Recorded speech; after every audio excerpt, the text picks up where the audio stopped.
E aí galera do canal Química em 12, tá tudo bem, tudo certo? Hoje temos uma aula de ebulioscopia nesse playlist, nessa série então de propriedades coligativas. Você pode acompanhar a aula anterior de pressão máxima de vapor, vai ter a aula posterior de crioscopia, osmoscopia, fator Van Hoff, vai. Essa série que não tá na Netflix, mas tá no canal aqui então, Química em 12, perfeito? Bom galera, ebulioscopia, o nome ele te lembra de ebulição. É isso aí, hoje a gente vai influenciar no ponto de ebulição do nosso solvente. Como Francis, eu vou colocar um soluto não volátil e vamos ver o que vai acontecer. Bom pessoal, então ebulioscopia, que eu já vou definir para você, te acalma, tá? É o seguinte, ó, tá aqui nosso solvente puro e evaporando. Tá? Solvente puro e evaporando, com uma certa facilidade, né? Vamos pegar água então, pode ser água evaporando? Eu vou lá e coloco um pouquinho de soluto, e assim eu tenho uma solução diluída, né? Pouco soluto e muito solvente, mas eu já influencio, perceba que eu diminuí a taxa de evaporação. Lembra que eu falei em outra aula? A presença de sal, por exemplo, no nosso suor, isso retarda a evaporação. Mas agora eu decidi colocar mais soluto não volátil, ok, na minha solução. E eu retardei mais ainda a evaporação. Quando eu coloco mais soluto, o meu solvente ele exige mais energia para entrar em ebulição. Como eu estou atrapalhando a evaporação, ele exige mais energia para entrar em ebulição. Quer ver uma situação bem fácil, bem cotidiana? Você deve ter visto já, né, uma tigela, uma travessa com água lá dentro em ebulição. Em cima do fogão e a água entrando em ebulição. Essa água, se ela estiver pura, ela está entrando em ebulição a 100 graus Celsius a nível do mar, né? Eu pego um pouquinho de soluto e jogo ali dentro. Essas bolhas, na hora, elas cessam, tá? Aí você espera mais uns minutinhos, 2 minutinhos, 3 minutinhos e as bolhas elas voltam a acontecer. Por quê? Porque a água ela voltou a estar a 100 graus Celsius? Não é por isso, tá? É que essa água adquiriu mais energia em função da fonte de calor e está uma temperatura maior que 100 graus Celsius agora, porque eu dificultei a ebulição, tanto a evaporação quanto a ebulição, né? Eu vou lá e jogo mais soluto, essas bolhas cessam de novo. E mais uns minutinhos ela volta a entrar na ebulição, sinal de que ela adquiriu um novo ponto de ebulição, a uma temperatura agora superior, tá? Resumindo, né, eu vou colocando soluto não volátil e vou assim então atrapalhando a evaporação e vou aumentando o ponto de ebulição. Mas eu quero te mostrar agora por um outro ponto de vista, né? Temos então aqui dois solventes, temos álcool e água e eu vou mexer com a água, tá?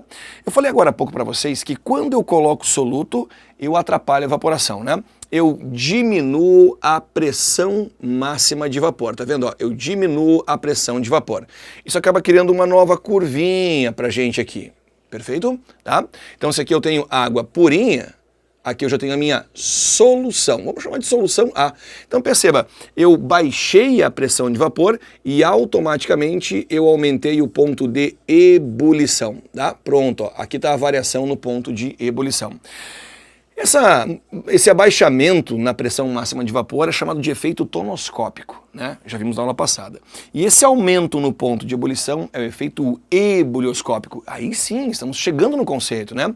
França, e se eu colocar mais soluto, o que acontece? Fica na mesma? Não fica, porque olha o que acontece aqui, eu vou baixar mais ainda a pressão máxima de vapor, cria-se uma nova curvinha e um ponto de ebulição maior ainda, tá? Aqui seria, por exemplo, a nossa solução B. Você percebeu que quanto mais você coloca de soluto, mais então ali você aumenta o ponto de ebulição. E, segundo a aula passada, mais você diminui a pressão máxima de vapor. Como o nosso foco agora é ebulioscopia, vamos definir legal ebulioscopia? Vem comigo. Então, vamos definir. Colocando um soluto não volátil, eu aumentei o ponto de ebulição. Então, resumimos assim, tá? Que ebulioscopia trata do aumento no ponto de ebulição pela adição de um soluto não volátil, não é isso? Quando eu coloco um soluto não volátil, então eu aumento o ponto de ebulição. E outra coisa importante, quanto mais soluto não volátil eu coloco, mais ainda eu aumento o ponto de ebulição. Você perceba, né, que o nosso solvente puro, adicionamos soluto não volátil, aumentou o ponto de ebulição. Adicionei mais soluto, aumentou mais ainda esse ponto de ebulição.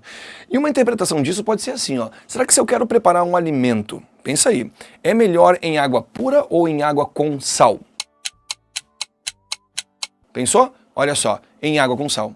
É mais rápido, certo? Por quê? Porque essa água ela vai estar mais aquecida quando chegar na ebulição. Uma água pura vai preparar teu alimento a 100 graus Celsius, né? E uma água com sal pode preparar a 105, 107, 110, por exemplo, e assim ela vai então preparar mais rapidamente. Francis, tem como calcular essa variação no ponto de ebulição? Tem, a gente vai fazer isso agora. Bom, Essa é a fórmula matemática para que eu calcule a variação na temperatura de ebulição pela adição de um soluto não volátil, certo? Esse aumento no ponto de ebulição, ele é diretamente proporcional à molalidade da solução, a molalidade, tá? Mas o que é um molal, tá? O que é molalidade? Por exemplo, um molal significa, como você pode ver aqui, um mol de soluto, ok? A cada 1 kg de solvente. Muito bem, tá? Temos aqui a formulazinha com a molalidade, com a constante ebulioscópica, que é uma questão que vai te dar, e esse I, que é o fator Van 't Hoff. Daqui a pouco também a gente vai falar dele, tá? Por enquanto, esse I pra gente é o número de íons, tá? Vamos lá. Eu vou ter aqui a variação da temperatura de ebulição, a molalidade, certo? A constante ebulioscópica molar, então, por exemplo, da água, né? E o fator Van 't Hoff. Agora, eu tenho aqui uma solução preparada com sal de cozinha e água. Originalmente, pura, essa água a nível do mar teria ponto de ebulição igual a 100 graus Celsius, né? Mas se eu coloquei esse soluto não volátil, para quanto foi? Originalmente 100, né? E agora para quanto foi? Vamos calcular? Vamos ali no quadro calcular esse novo ponto de ebulição que vai ser da nossa solução. Vem! Então, galerinha, vamos calcular agora o novo ponto de ebulição, porque colocamos soluto não volátil. Ele depende da molalidade. Por quê, Francis? Porque assim, olha, a constante ebulioscópica, no caso da água, é 0,52 e indica pra gente que eu vou ter um aumento, certo? Eu vou ter um aumento de 0,52 graus Celsius a cada 1 molar de partículas que eu tenho. A cada 1 molar, certo? Por isso é chamado de constante ebulioscópica molar. Mas quantos molar de partículas eu tenho? Vamos lá no começo, tá? O nosso soluto é o NaCl, o cloreto de sódio. Esse cara, usando a tabela periódica, pesa no total 58,5 unidades. Resumindo, 1 mol dele estará para 58,5 gramas. Fazemos aqui, ó. 1 mol, então, ali de NaCl, certo? Está para 58,5 gramas. Você sabe bem, né? A massa, então, que você calcula para a tua substância é a massa, então, ali de 1 mol. Mas não temos isso, temos 117 gramas. Quantos mols eu tenho de NaCl se eu tenho 117 gramas desse sal? Exatamente o dobro da massa, né? Dobramos a massa, dobramos o número de mols, temos, então, ali 2 mols de NaCl. Francis, isso pra gente é suficiente? Não, não é. Eu preciso primeiro molar, e não mol, de partículas, e não de sal de cozinha. Vamos resolver uma coisa agora? O nosso sal, que é o NaCl, ele dissocia gerando, então, ali, tá? Gerando o íon Na+, e o íon Cl-.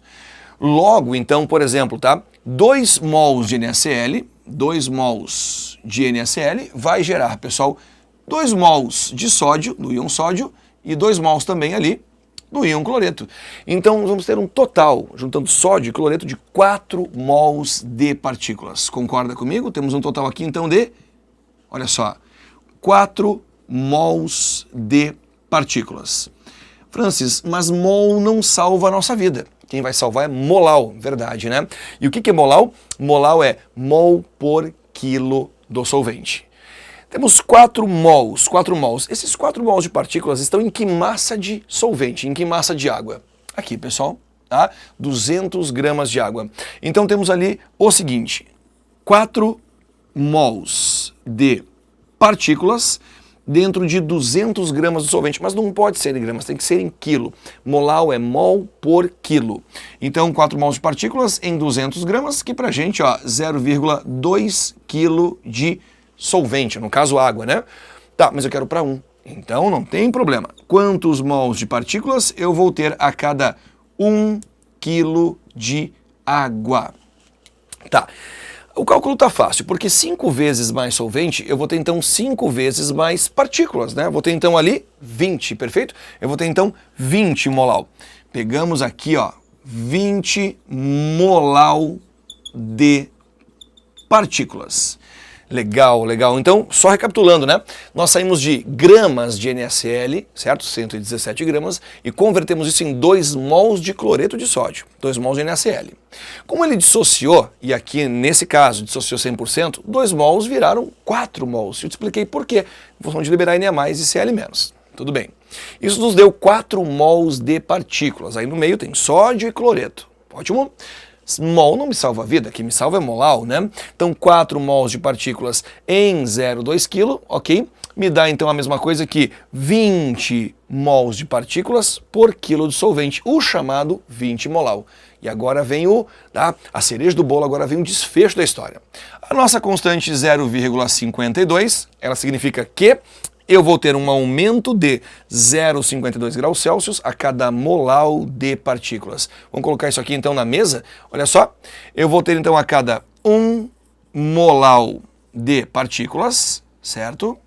Uma variação de 0,52 graus Celsius. É isso que vem embutido, né, na constante ebulioscópica da água. Mas se eu tenho 20 molar de partículas, calculado anteriormente, qual vai ser a variação no ponto de ebulição? Pessoal, 20 vezes mais partículas, eu tenho um aumento de 20 vezes na variação no ponto de ebulição. Vamos lá, 20 vezes 0,52, faz aí 10,4 graus Celsius. Colocando essa massa de cloreto de sódio, ok, aqui em água, nessa massa de água, eu provoquei uma variação de 10,4 graus Celsius, perfeito? Me surgiu uma dúvida. Será que eu somo a 100 graus Celsius ou subtraio? Francis, você vai aumentar o ponto de ebulição, então você vai somar. Se era 100 graus Celsius, eu vou ter então agora 100 mais 10,4. Eu vou ter 110,4 graus Celsius, sendo o novo ponto de ebulição, ok, da minha solução. O meu solvente apresenta agora esse novo ponto de ebulição. Bom, pessoal, então nós fizemos sem fórmula matemática, perfeito, aqui, essa resolução, e chegamos, sem ter decorado nada, né? A variação é o novo ponto de ebulição. Francis, como é que seria com a fórmula matemática? Eu te mostro em um segundinho. Vamos lá. E para você que quer fórmula matemática, tá aqui, ó, tá? Fórmulazinha então, se você decorou, molalidade do meu soluto, 10 molar, 10 mol de NaCl por quilo do meu solvente, a constante ebulioscópica que você ganha, e esse 2 é o fator Van 't Hoff, tá? 2 íons gerados pelo NaCl. Pronto, ó, por fórmula matemática, esse é o caminho, certo? Galera, então essa foi uma aula de ebulioscopia, fique atento, esse playlist ele vai muito além, eu te espero aqui no canal Química em 12. Tchau, tchau!